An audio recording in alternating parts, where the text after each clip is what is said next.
Hello दोस्तों, मैं विकास गुप्ता, आपका हमारे यूट्यूब चैनल जादू भाई विकास सर में एक बार फिर से हार्दिक स्वागत अभिनंदन करता हूं। आज मैं फिर से एक बार लेके आया हूं आपके लिए एमटीएस की टॉप 10 सीरीज, जो कि आगामी परीक्षा एमटीएस के लिए काफ़ी महत्वपूर्ण साबित होगी। जैसा कि ये क्वेश्चन हमारा एसएससी एमटीएस 26/10/2021 को आया है। कह रहा है लगातार 4 सम संख्याओं का औसत बेटा कितना है? 27 है। लगातार 4 सम संख्याओं का औसत है 27। देखिए, जैसे औसत की बात कर रहा है एवरेज की, तो आपको पता होना चाहिए कि औसत हमारा होता क्या है बेटा। तो औसत जो होता है हमारा, वो पदों का योग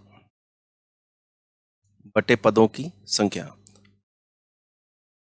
पहले मैं आपको बेसिक बताऊंगा, फिर इसके शॉर्टकट ट्रिक्स भी बताऊंगा। तो पहले बेसिक समझेंगे सारी चीज़ के लिए, समझने के लिए, इसके बाद मैं आपको शॉर्टकट भी बताऊंगा। जैसे बोल रहा है लगातार 4 सम संख्या, तो मुझे पता है औसत जो होता है बेटा पदों का योग बटे पदों की संख्या होती है। ठीक है, अगर मुझे पदों का योग चाहिए तो मैं पदों की संख्या से किससे गुणा करा दूं? औसत से। तो मुझे क्या मिल जाएगा? पदों का योग। तो मैं करूंगा क्या यहाँ पर कि मुझे कह रहा है लगातार 4 सम संख्याएं। मुझे लगातार 4 सम संख्याएं चाहिए, तो मैं देख रहा हूँ कि लगातार 4 सम संख्याएं जो हमारी होती हैं वो होती है, पहली x है, मैं दूसरी मान लूँ x+2 है, तीसरी मान लूँ x+4 है, और चौथी मान लूँ x+6 है। तो मैं देख रहा हूँ औसत जो हमारा होता है पदों का योग बटे पदों की संख्या, तो एवरेज जो हो जाएगा औसत पदों का योग, तो सबको जोड़िए बेटा, x+2 plus x+4 plus x+6 बटे 4। औसत जो दे रहा है बेटा इसका 27 दे रहा है। 27 का 4 से गुणा कराएंगे, 27 चौको 108। x को 4 बार जोड़ेंगे, 4x प्लस 12। यहाँ से मैं देखूंगा 4x का मान हो जाएगा 96, तो x का मान हो जाएगा 24। जैसे ही x का मान 24 आया तो मैं निकाल सकता हूँ छोटी संख्या। छोटी संख्या जो आपकी होगी बेटा वो x ही हो जाएगी। छोटी संख्या हो गई आपकी x। अगर आपसे बड़ी संख्या पूछता है, बड़ी संख्या आपकी हो जाएगी x+6, बोले तो ये हो जाएगी 24, ये हो जाएगी 24×6=30। कभी कभी क्वेश्चन ऐसे भी आए जिनमें इन दोनों का डिफरेंस पूछा गया है। अगर छोटी बड़ी संख्या आप निकाल लेते हैं तो इनका डिफरेंस भी आसानी से बना लेंगे, 6 हो जाएगा। कितना हो जाएगा बेटा? 6 हो जाएगा। अब देखिए इसकी शॉर्टकट ट्रिक्स क्या हो सकती हैं। मैं अगर इसकी शॉर्टकट ट्रिक की बात करता हूँ बेटा, तो शॉर्टकट ट्रिक में कुछ नहीं है, बस आपको ये जानना है लगातार 4 सम संख्याएं कह रहा है। जैसे तो मैंने देखा कि ये x है, x+2 है, x+4 है, x+6 है। ठीक है, औसत जो होता है हमेशा बेटा वो बीच की वैल्यू होती है। कहाँ की वैल्यू होती है? बीच की वैल्यू। मतलब जैसे 4 पद हैं तो मैंने 2 इधर हटा दिए, 2 इधर हटा दिए, यानी कि जो बीच वाला पद होगा ये इसका औसत कहलाएगा। क्या कहलाएगा? एवरेज कहलाएगा। ठीक है, अब ये बीच वाली संख्या क्या होती है? इसका और इसके योग का आधा होती है। क्या होती है? इस वाले पद और इस वाले पद के योग का आधा होती है। मैंने देखा ये x+2 और x+6, x+2 प्लस x+4 का आधा कितना आएगा? तो आप बोलोगे x+2 और x+4 का जो आधा आएगा वो आएगा x+3। ये हमारा औसत होगा। तो अपने हिसाब से x+3 आया, और सवाल में कितना दे रहा है बेटा औसत? 27, यानी x+3 ही तो 27 है। अब बोलोगे x का मान बेटा कितना हो जाएगा? 24। इस तरीके से आप आसानी से x का मान निकाल सकते हो। और जैसे ही x का मान आ गया 24, तो आप बोलोगे छोटी संख्या तो 24 हो जाएगी, बड़ी संख्या 24×6=30 हो जाएगी। इसका एक और तरीका है जो मैं आपको बताता हूँ। इसका एक और तरीका बेटा क्या हो सकता है वो समझेंगे। जैसे लगातार 4 सम संख्याएं कह रहा है। क्या कह रहा है? लगातार 4 सम संख्याएं कह रहा है। तो मैंने देखा क्या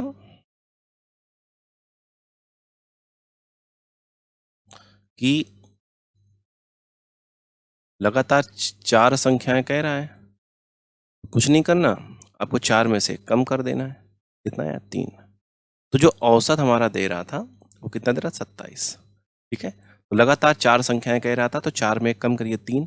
अगर 3 इधर बेटा कम कर दोगे तो निकल आएगी छोटी संख्या। क्या निकल आएगी? छोटी संख्या। और 3 इधर अगर बढ़ा दोगे बेटा तो निकल आएगी बड़ी संख्या। क्या निकल आएगी? बड़ी संख्या। तो आपका आंसर हो जाएगा बड़ी संख्या 30, और छोटी पूछे तो 24। इस तरीके से आप चुटकियों में क्वेश्चन को सॉल्व कर सकते हो। जैसे और भी एग्जाम में क्वेश्चन इसी तरीके से पूछे गए हैं। मैं और भी एग्जाम्पल आपको दे देता हूँ कि जैसे कह दिया जाए आपसे कि लगातार 8 सम संख्याएं। कितनी संख्याएं? 8 सम संख्याएं। इनका जो औसत दे रहा है हमारा, एवरेज जो हमारा दे रहा है वो दे रहा है 56। कितना दे रहा है? 56। तो आपसे बोल रहा है छोटी संख्या बताइए। क्या पूछ रहा है? छोटी संख्या। आपको पता है कि औसत 56 है बेटा, कितना दे रहा है 56, औसत 56 दे रहा है। 8 संख्याएं तो 8 में 1 कम करो, कितना आ गया 7। छोटी संख्या कहेगा तो आप 7 कम कर दीजिए, छोटी संख्या आ जाएगी आपकी। छोटी संख्या 56 में 7 घटाइए बेटा, आपका 49। अगर बड़ी संख्या आपसे बोलता है तो बड़ी संख्या जो आपकी हो जाएगी 56 में 7 जोड़ देंगे तो आपका बन जाएगा 63 यानी 63। आप इस तरीके से इस क्वेश्चन को चुटकियों में सॉल्व कर सकते हैं। उम्मीद करता हूँ कि मेरी बात सबको समझ में आ रही होगी। क्वेश्चन अच्छा लग रहा है तो बेटा लाइक शेयर सब्सक्राइब जरूर करें। देखिए अगला क्वेश्चन जो आपका सीपीओ एसएससी सीपीओ 25/11/2020 को आया है। कह रहा 300 और 700, क्या कह रहा है क्वेश्चन बेटा, 300 और 700 के बीच ऐसी कितनी संख्या है, यानी मुझे पूछा जा रहा है 300 से लेकर 700 इन दोनों के बीच में ऐसी कितनी संख्या है जो 5, 6 और 8 से क्या है बेटा डिविजिबल है। क्या बेटा 8 से डिविजिबल है। अगर मैं डिविजिबल वैल्यू निकालता हूँ तो मैं अलग अलग भी निकाल सकता हूँ 5, 6, 8 से। तो उसमें क्या लगता है बेटा, इतना मेरे पास टाइम तो होता नहीं कि मैं अलग अलग चेक करूँ कि 5 से कितनी डिवाइड है, 6 से कितनी डिवाइड है या 8 से कितनी संख्याएं डिवाइड है। तो हम लोग करते हैं क्या है कि अगर मुझे देखना है 5, 6, 8 से तो मैं 5, 6, 8 का क्या ले लेता हूँ एलसीएम। जब मैं 5, 6, 8 का एलसीएम लेता हूँ तो आप बोलोगे 5, 6, 8 का एलसीएम कितना आएगा 120। कितना आएगा 120। 120 आता है। तो मैं देखता हूँ 300 से लेकर 700 तक के बीच में संख्याएं मुझे चाहिए। तो मैं 120 के मल्टीपल पे देखता हूँ कि कितनी ऐसी संख्याएं हैं जो 300 और 700 के बीच में हैं। तो मैं 120 का मल्टीपल देखता हूँ तो 12 दूना 24 होता है, यानी 120 है। दूसरा 240 आता है, तीसरा 360 आता है, चौथा 12 चौको 48, 12 पंचे 60, 12 छंग 72। मैं देख रहा हूँ 300 और 700 के बीच में। तो 300 और 700 के बीच में बेटा तो 300 से छोटी संख्याएं तो आ नहीं सकती, और 700 के बीच में तो 700 से कोई बड़ी संख्या नहीं आ सकती। तो ऐसी कितनी संख्याएं हैं बेटा जो 300 और 700 के बीच में 5, 6, 8 से डिवीजन है, आप बोलोगे 3। तो इसका आंसर बेटा कितना हो जाएगा 3। तो ऐसी कुल संख्याएं कितनी है आपकी, बोलोगे 3। इसका 3 जो होगा एकदम करेक्ट आंसर हो जाएगा। क्वेश्चन नंबर इसका 2। क्वेश्चन नंबर 2 कह रहा है आपसे, कह रहा है 400 और 700 के बीच में, कह रहा है 400 और 700 के बीच में ऐसी कितनी संख्याएं हैं जो 5, 6, 7 से क्या है बेटा डिविजिबल है। तो ये भी सेम क्वेश्चन है, ये भी सीपीओ 24/11/2020 को इवनिंग शिफ्ट में पूछा गया था, काफी महत्वपूर्ण क्वेश्चन है। तो मुझे 400 और 700 के बीच में संख्याएं चाहिए। मुझे 400, 700 के बीच में 5, 6, 7 से डिविजिबल कह रहा है। तो मैं 5, 6, 7 का क्या ले लूँ डायरेक्ट एलसीएम। मैं 5, 6, 7 का एलसीएम लूंगा तो आप बोलो कितना एलसीएम आएगा। तो आपका एलसीएम कितना आएगा बेटा, तो बोलोगे 210 आएगा। कितना आएगा 105 आएगा, सॉरी 210 नहीं, इसको हटाएंगे इस तरीके से। मैं देख रहा हूँ 5, 6, 7 का 210 ही आएगा बेटा, सही कह रहा था मैं। 5, 6, 7 कैल्शियम 210। अब मैं 210 के मल्टीपल पे संख्या चेक करूंगा तो पहली 210 बनी, दूसरी 420 बनी, तीसरी 630 बनी, चौथी 840 बन गई। तो मैं 400 और 700 के बीच में, तो 400 से छोटी सारी संख्याएं हटा दो और 700 से बड़ी संख्याएं। तो ऐसी कितनी संख्याएं, आप बोलोगे 2 संख्याएं। तो इसका आंसर कितना हो जाएगा 2 हो जाएगा। अगर इस तरीके से आप तरीके समझते हैं बेटा तो क्वेश्चन को चुटकियों में उड़ा देंगे। जैसे अगला प्रश्न देखिए, कह रहा है 500 और 650, 500 और 650 तक दोनों को मिलाकर ऐसी कितनी संख्याएं हैं जो ना तो 3 से और ना ही 7 से क्या है बेटा डिविजिबल है। देखिए अभी तक मैंने सवाल बताया कि जो डिविजिबल पूछ रहा है आपसे, अब आपसे पूछ रहा है कि ऐसी कितनी संख्याएं जो डिविजिबल नहीं है। इस तरीके से दोनों टाइप के प्रश्न आपके एग्जाम में पूछे जा सकते हैं। ये 2022 का प्रश्न है बेटा, सीजीएल में आया वो प्रश्न है, 11/4/2022 का, आफ्टरनून शिफ्ट का है। तो 500 से 650 तक दोनों को मिलाकर बेटा बोल रहा है। मुझे 500 से 600 650 तक कह रहा है, 500 से कह रहा है, से मतलब होता है बेटा 500 को भी शामिल करना है और 650 तक मतलब 650 को भी शामिल करना है। तो इनके बीच की संख्या में टोटल कैसे देख सकता हूँ, तो आप बोलोगे इनके बीच की टोटल संख्या 150 तो बीच में है, लेकिन 500 से 650 तक दोनों को मिलाकर बोल रहा है तो टोटल संख्या एक एक्स्ट्रा हो जाएंगी, यानी 151। इतनी बात समझ में आ रही है। लेकिन इसको करने का तरीका मैंने आपको सिखाया हुआ था कि मैं 500 से 650 देखूं या 650 से मैं 500 देखूं। और बताया मैंने एक एक्स्ट्रा संख्याएं हो रही क्योंकि 500 से 650 के बीच में आपकी 150 संख्या दोनों को मिला रहा है, तो से मतलब 500 को भी शामिल कर रहा है, मतलब एक संख्या एक्स्ट्रा होती है। तो आप इस तरीके से इसको अगर सॉल्व करते हैं तो मैंने बताया था इसको 650 लिखा रहने दो और -500 में +1 जोड़ो तो 499 लिख दो। बस इसी से हमारी कहानी स्टार्ट हो जाती है। अगर मैं 5 से पहले निकालूंगा डिविजिबल, क्या निकालूंगा? 5 से डिविजिबल संख्या। 5 से डिविजिबल संख्या निकालोगे तो 650 में, सॉरी 5 नहीं है इसमें, 3 है, 5 की जगह 3 लिख दो। तो 3 से डिविजिबल में देख लूंगा तो इसमें 3 का भाग करेंगे और -499 में देख रहा हूँ कितनी डिविजिबल है, 3 से भाग कर दो। अगर मैं 650 में 3 का भाग करो तो 3 दूना 6, ठीक है, 3 एक कम 3, 3 18, 216 ऐसी संख्या है जो 3 से डिविजिबल है इसमें 650 में।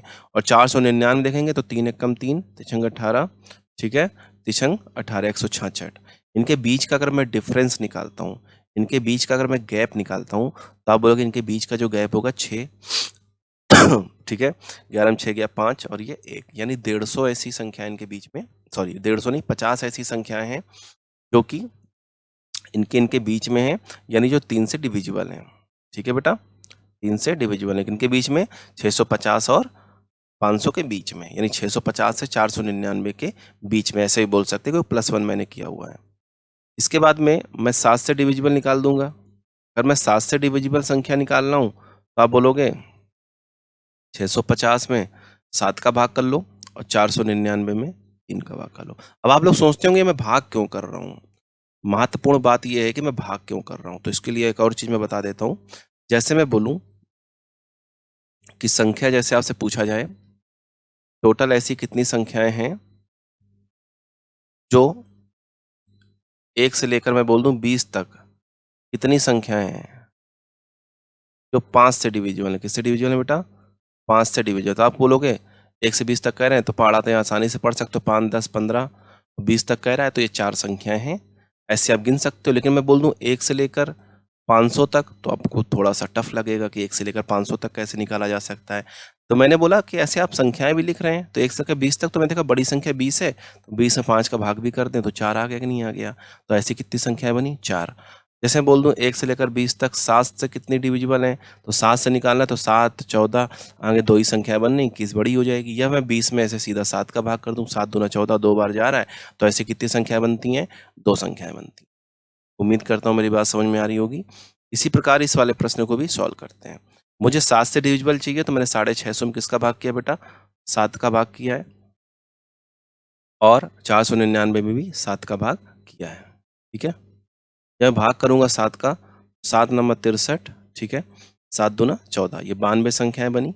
और इधर 7 से देखूंगा तो 7 सत्ते 49, 7 एक कम 7, 7 सत्ते 49 बेटा, 7 दूना 14।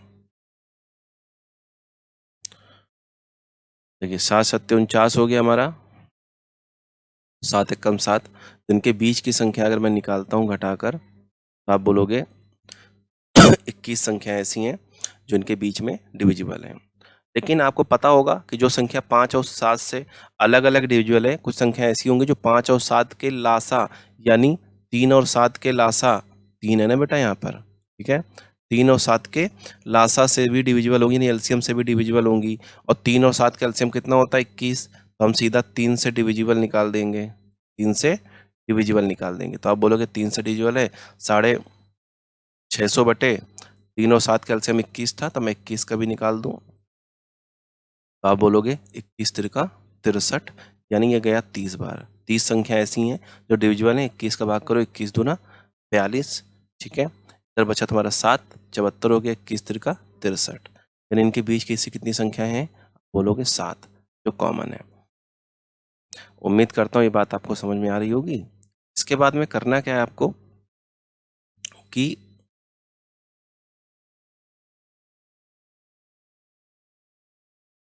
जैसे मैं बोलूँ आपसे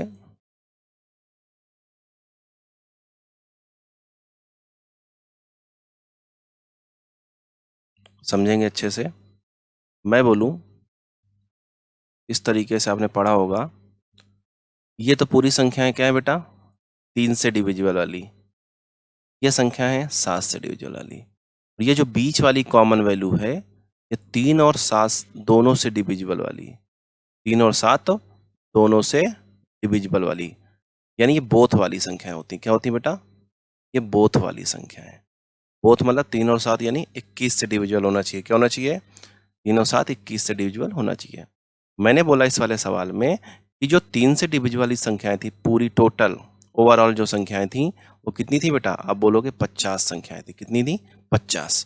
ठीक है, तो 3 से डिविजिबल वाली जो संख्याएं थी हमारे पास वो टोटल थी 50। मैंने 3 से डिविजिबल वाली लिख दी 50 संख्याएं। कितनी थी? 50। और 7 से डिविजिबल वाली, आप 7 से डिविजिबल देखेंगे तो 7 से डिविजिबल जितनी संख्याएं थी मेरे पास वो 21 थी। कितनी थी बेटा? 21 थी। तो 7 से डिविजिबल आपने बना ली 21। और जो दोनों में कॉमन थी वो कितनी थी? आप बोलोगे 7। कितनी थी? 7। अच्छा बताइए, ये पूरी अगर मैं बोलूँ 50 है, कितनी संख्याएं? पूरी संख्याएं अगर मैं बोलूँ 50 है। कितनी है? 50।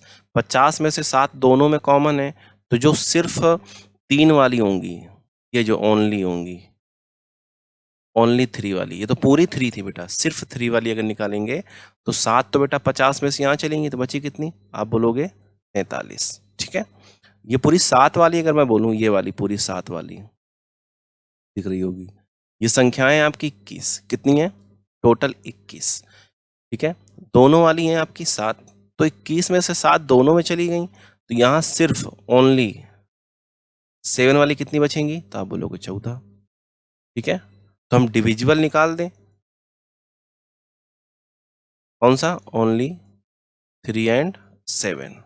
अब कितना बोलोगे? 43 प्लस 7 जोड़ दो प्लस आप ये 14 जोड़ दो, टोटल हो जाएगा 50 4 64। 64 संख्याएं ऐसी हैं टोटल में से जो सिर्फ 3 और 7 से डिविजिबल है। लेकिन मुझसे पूछा गया है कि ऐसी कितनी संख्याएं हैं जो ना तो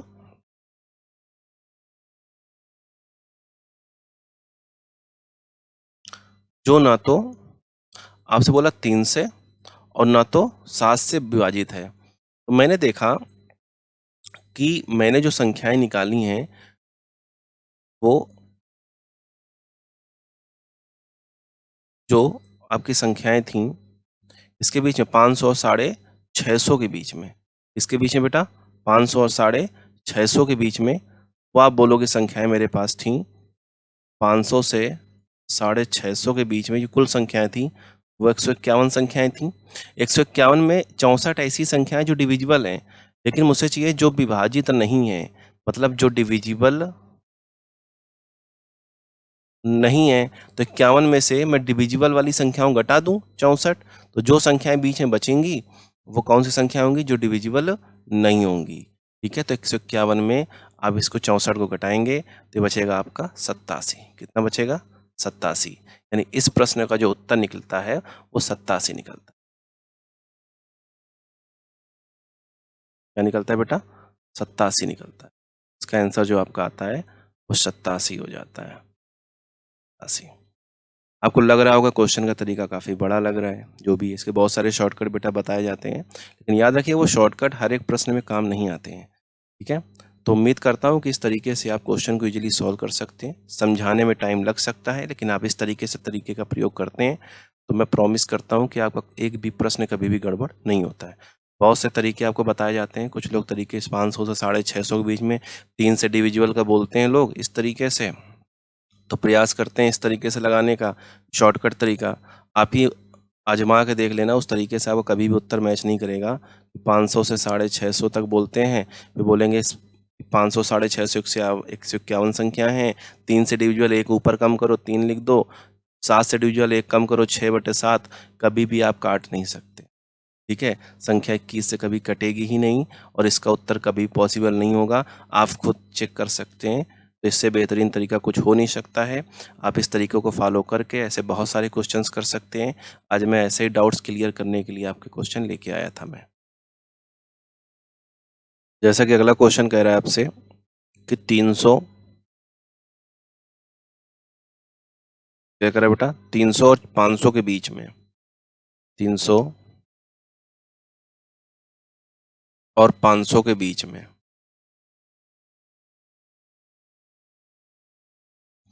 ऐसी कितनी संख्याओं का योग बताना है मुझे? 300 से 500 के बीच में सभी संख्याओं क्या बताना मुझे? योग बताना है। क्या बताना है बेटा? योग। जो किससे डिविजिबल हैं? आप बोलोगे 6, 12 और 16 से डिविजिबल हैं। तो मैंने बताया था 6, 12, 16 बोलेगा तो इनका एलसीएम ले लेंगे। कितना आ जाएगा? 48। फिर मैं देखूंगा 48 के मल्टीपल की ऐसी संख्याएं कितनी हैं जो कि 300 और 500 के बीच में आ रही हैं। ठीक है, 300 और 500 के बीच में। तो 48 का मैं अगर 8 बार गुणा कराता हूँ या 7 बार गुणा कराता हूँ या 6 बार, तो 48 पंचे मुझे पता है कि 240 होता है। मैं अगर 6 बार देखता हूँ तो आता है आपका 288, जो कि 300 से छोटा है। तो मुझे 300 और 500 के बीच में चाहिए। तो 48 में सत्ते देख लूँ तो 48 गुणे 7 आप कितना हो जाएगा? 7 अट्ठे 56, 7 चौको 28, 28 5 33। ठीक है, 48 आप देखिए भैया इधर 8 बार, तो 48 अट्ठे 88 64, 8 चौको 32 6 38। फिर आगे देखेंगे 48 नंबर, तो 48 नंबर देखेंगे 9 अट्ठी 72, 9 चौको 36, 36 7 43। और 48 ध्यान देखेंगे तो 48 गुणे 10 आपकी संख्या बनेगी 480। ठीक है, मुझे 300 और 500 के बीच में चाहिए। आगे 48 गुणे 11 करोगे 500 प्लस संख्या बनेगी जो कि शामिल नहीं की जाएगी। मुझे 300 और 500 के बीच में चाहिए, तो 280 तो नहीं लिया जाएगा आपकी संख्या में। तो 280 को नहीं लिया जाएगा तो मैं देखूंगा योगफल कह रहा है तो 280 को हटा देंगे और इतनी संख्याओं को जोड़ लेंगे। जब जोड़ेंगे 6 4 10 2 12, ठीक है, 8 3 11, 11 3 14, 14 और 8 कितना हो गया बेटा? 22, 22 और 1 23। ठीक है, सॉरी मैंने सारी संख्याओं को जोड़ दिया। 2 12, 8 3 11 3 14, 14 8 22। ठीक है, सही है। 3 3 6, 6 4 10, 10 4 14, 14 2 16। तो आपका जो आंसर हो जाएगा वो 1632 हो जाएगा। इस सवाल का आंसर हो जाएगा 1632। ठीक है, अगला प्रश्न देखिए आपका क्या कह रहा है। अगला प्रश्न आपसे बोल रहा है कि ऐसी कितनी संख्याएं हैं, ऐसी कितनी संख्याएं हैं जो कि 800 और 900 के बीच कौन सी संख्याएं हैं जो इसे 34 या 51 से, यानी मुझे 800 से 900 के बीच में संख्याएं चाहिए।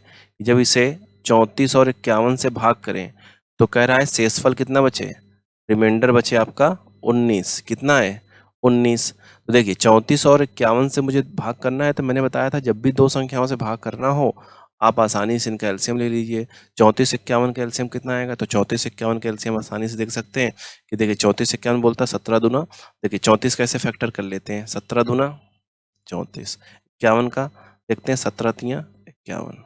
तो आप देखेंगे इनका जब एलसीएम लेंगे तो 17 छक्का 102, तो इनका जो एलसीएम बनेगा वो 102 बनेगा। अब मुझे पता है कि वो 102 के मल्टीपल पे संख्या बनेगी। अब 800 से लेकर 900 के बीच में ऐसी कितनी संख्याएं बनेंगी आप उनको चेक कर सकते हैं। तो आप देखेंगे कि 800 और 900 के बीच में 109 के मल्टीपल, तो हम देख रहे हैं 7 बार गुणा करेंगे तो 714, 8 बार करेंगे तो 8 दूना 16, तो 102 में अगर हम 7 का गुणा कराते हैं तो 714 बनता है, जो कि 800 से छोटा है, संख्या नहीं लिया जाएगा। अब 102 में गुणा कराएंगे किसका बेटा? 8 का, तो बन जाएगा 816। तो जब 9 का गुणा कराएंगे तो 900 कितना बन जाएगा? 18। तो मैं देख रहा हूँ कि 800 और 900 के बीच में ना तो 908 लिया जाएगा ना तो 714, तो एक इकलौती संख्या मिलती है मुझे 816। अब कह रहा है 1916 आना चाहिए, तो 816 तो ऐसी संख्या होगी जो पूर्ण रूप से 34 और 51 से क्या होगी? डिविजिबल होगी। मुझे रिमाइंडर 19 चाहिए, तो मैं क्या करूँ? 19 इसमें जोड़ के आंसर दे दूँ, तो 835 इस सवाल का आंसर हो जाएगा। जब आप 34 51 से भाग करेंगे तो 19 क्या बचेगा? रिमाइंडर। देखिए इसके बारे में भी थोड़ा जान लेते हैं कि मैंने जोड़ा क्यों है। जैसे मैं आपसे बोलूं कि 8 को मैं 4 से भाग करता हूं तो रिमाइंडर कितना बचेगा? आप बोलोगे 0। क्यों? क्योंकि आपने 4 का भाग किया, पूरा पूरा कट गया 8। क्या हो गया? 8 पूरा पूरा कट गया। अब मैं कहता हूँ रिमाइंडर 1 बचना चाहिए। क्या बचना चाहिए? 1। तो मैं 8 में क्या जोड़ दूं? 1 9। अब 4 का भाग करोगे तो रिमाइंडर कितना बचेगा? 1। क्यों 1 बचा? क्योंकि मैंने इसमें एक्स्ट्रा 1 जोड़ दिया था। इस तरीके से आप रिमाइंडर के भी क्वेश्चंस कर सकते हैं। उम्मीद करता हूँ मेरी बात सबको समझ में आ रही होगी। नेक्स्ट क्वेश्चन देखिए। नेक्स्ट क्वेश्चन आपसे एग्जामिनर कह रहा है, जैसे पूछा गया आपका एमटीएस 2021 में। नेक्स्ट क्वेश्चन जैसे आपसे बोल रहा है कि x सबसे छोटी संख्या जो 8, 12, 30 और 36 और 45 से क्या है बेटा? पूर्णतः विभाज्य है। x भी एक पूर्ण वर्ग संख्या है। क्या है बेटा, पूर्ण वर्ग संख्या है। तो x के मान के अंकों का योग बताइए। पहले मैं इसका बेसिक तरीका बताता हूँ, फिर इसके बाद में इसका शॉर्टकट एक तरीका भी बताऊंगा। अब इसका शॉर्टकट तरीका क्या है, तो पहली चीज मैं देखूंगा इसका बेसिक तरीका कि एलसीएम 8, 12, 30, 6, 36 और 45 का होता क्या है। तो आप बोलोगे 360। कितना एलसीएम होता है बेटा इसका, 360। पूर्ण वर्ग होना चाहिए, तो मैं 360 देख रहा हूँ, किसी भी संख्या का वर्ग नहीं है। वर्ग मतलब बेटा जैसे 36 एक वर्ग हो सकता है, ठीक है, और 144 वर्ग है आपका, तो इस तरीके को वर्ग कहते हैं। तो 360 तो किसी का वर्ग होता नहीं है। अब इसमें कितने गुणा करा दें कि एक पूर्ण वर्ग बन जाए, तो मैं देख रहा हूँ कि 360 के मल्टीपल पे एकलौती संख्या ऐसी है जो 3600 है। कितनी बेटा, 3600। 360 के मल्टीपल पे जो कि 60 का स्क्वायर होता है। क्या होता है, 60 का स्क्वायर होता है। तो कह रहा है उनके अंकों का योग बताइए। तो 3600 के सभी अंकों का योग देख लो, 3 + 6 + 0 + 0 जोड़ोगे तो बेटा 9 आएगा। कितना आएगा, 9। तो आंसर इसका कितना हो जाएगा, 9 हो जाएगा। इसका शॉर्टकट तरीका क्या हो सकता था, शॉर्टकट तरीका ये हो सकता था कि मुझसे बोल रहा था पूर्ण वर्ग होना चाहिए और कौन संख्या अंकों का योग कितना होगा। तो आपको मैंने डिजिटल सम बताया हुआ था, और डिजिटल सम होता क्या है आपको मैंने बताया था। डिजिटल सम लगता है दो रूल में, 3 और 9 के रूल में। तो जो संख्या 3 और 9 के रूल में क्या डिजिटल सम होता है बेटा, यदि सभी अंकों का योग क्या हो जाए, 3 से कटे तो वो संख्या 3 से कटेगी। यदि अंक संख्याओं के सभी अंकों के योग 9 से कटे तो वो संख्या 9 से कटेगी। तो आप यहाँ पर देखते हैं कि यहाँ पर जो 9 है, बीच में एक संख्या आपको 36 दिख रही, कितनी दिख रही है, 36। 36 का डिजिटल सम भी देख रहे हैं आप, इससे कटे किससे, 9 से कटना चाहिए, यानी 9 ही एक ऐसी संख्या है 6 3 जो 9 से काटेगी। इस वजह से आंसर इसका क्या डायरेक्ट हो सकता था, 9 हो सकता था। क्या हो सकता था, 9 हो सकता था। अगला प्रश्न देखिए, कह रहा दो संख्याओं का एलसीएम कितना है, 90। दो संख्याओं का आपका एलसीएम कितना दे रहा है बेटा, 90। एलसीएम दे रहा है आपका 90 दो संख्याओं का, और एचसीएफ यानी मासापा जो दे रहा है वो 6 दे रहा है। कह रहा है एक संख्या दूसरी संख्या से क्या है बेटा, 12 अधिक है। पहली चीज, ऐसे क्वेश्चन जब भी आते हैं तो आपको यहाँ पर दो संख्याएं माननी होती हैं, पहली संख्या और दूसरी संख्या। पहली संख्या और दूसरी संख्या। पहली संख्या पे आप याद रखिएगा एचसीएफ से ही सारी संख्याएं मानेंगे। किससे मानेंगे, एचसीएफ। जैसे 6 है एचसीएफ, तो पहली संख्या 6x मान लेना, दूसरी 6y मान लेना, या 6a मान लेना, या 6b मान लेना। बात समझ में आ रही है। जब आप इन दोनों संख्याओं को देखते हैं तो हमेशा एचसीएफ से ही संख्या मानिए अगर एचसीएफ आपको ज्ञात है। तो पहला कह रहा है कि इन दोनों का लासा 90 है, तो लासा 90 है तो 6x और 6y का लासा अपने हिसाब से कितना होगा, 6xy होगा बराबर 90। तो xy का मान बेटा कितना आएगा, 15। कितना आएगा, 15। फिर कह रहा है एक संख्या दूसरी संख्या से 12 अधिक है। 12 अधिक है या 12 कम है, या दोनों के बीच का अंतर 12 है, बात तो एक ही होगी। तो अधिक है बेटा, तो दोनों संख्याओं का डिफरेंस कितना हो जाएगा, 12, यानी x माइनस वाई का मान आ जाएगा, कितना आ जाएगा, 2। कितना आ जाएगा, इक्वेशन सेकेंड। अब देखेंगे कि ऐसी कौन सी संख्या है जिनका गुणा कराने से 15 और घटाने से 2 बन जाए। तो आप देखेंगे बेटा 5 3 15 होता है, और 5 - 3 2 होता है। ठीक है, यानी हम कह सकते हैं x का मान 5 है और y का मान 3 है। जब x का मान 5 और y का मान 3 है तो आप बोलोगे इसका जो आंसर होगा इसका हो जाएगा 6 पंचे 30, और y का मान 3 है तो 6 तिरका 18। आपसे पूछा गया सबसे बड़ी संख्या, सबसे बड़ी संख्या 18 30 में कौन है बेटा, 30 है, तो इसका आंसर हो जाएगा 30।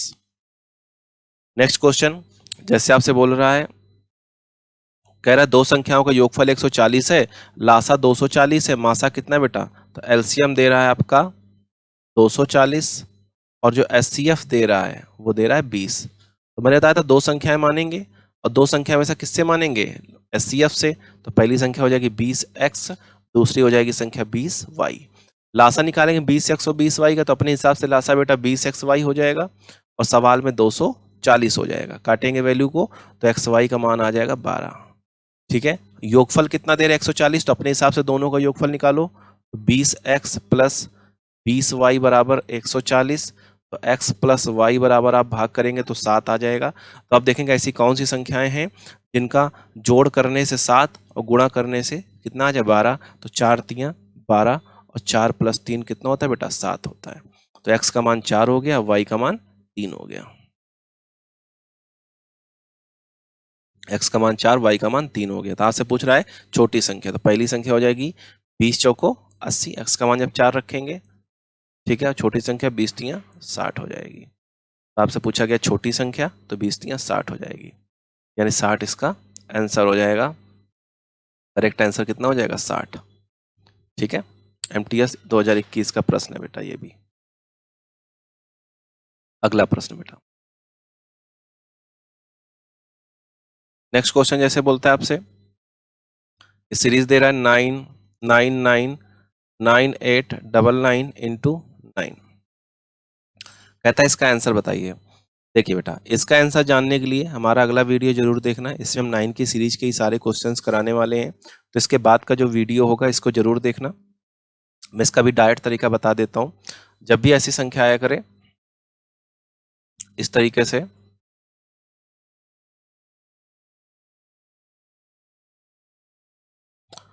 तो आपको करना क्या है कि आपको ये 3 9 दिख रहे हैं, तो 3 9 नहीं, आपको 3 0 दिखने चाहिए। 9 9 है बेटा, तो 9 9 तो लिखा, 3 0 है तो 3 0 लिख दिए। फिर इन दोनों का जो डिफरेंस होगा उसको घटा देना, इसका आ जाएगा 9 8 8 8 9। ठीक है, 9 9 सॉरी 9 8 8 9 9। क्लियर? तो कितना आंसर आएगा इसका, 999। जब लेस करेंगे 1 को, ये आ जाएगा 9 9 9 8 9। ठीक है, तो 98999 आपका आंसर हो जाएगा। तो 98999 आपका जो आंसर है ऑप्शन बी हो जाएगा। ठीक है,